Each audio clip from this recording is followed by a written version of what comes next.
စီရီရဲ့ခေါင်းစဉ်သချင်းဖြစ်တဲ့ရှင်မင်းဆောင်80နှစ်အင်အားလို့အမည်ရတဲ့သချင်းလေးနဲ့ထုတ်ပြကြပါတယ်။အဲ့ဒီသချင်းလေးကကျွန်တော်တို့ရန်ကုန်တက္ကသိုလ်မှာကျောင်းသားဘဝရှိစဉ်တုန်းကကျွန်တော်တို့အဆောင်ရှိမှာတော်တီးရင်းနဲ့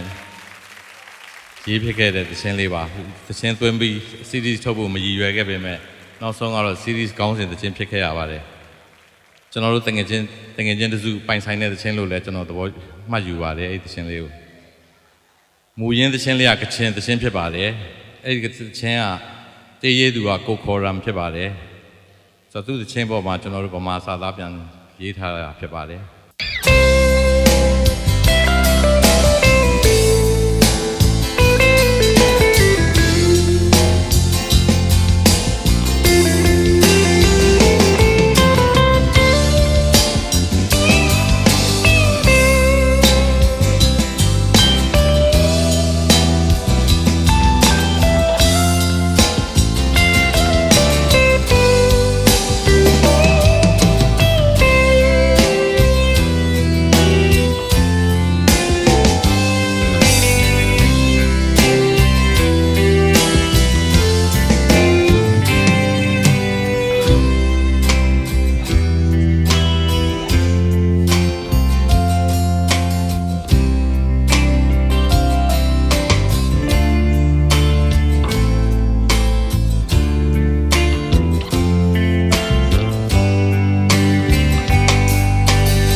ကျေးဇူးအများကြီးတင်ပါတယ်ခင်ဗျာ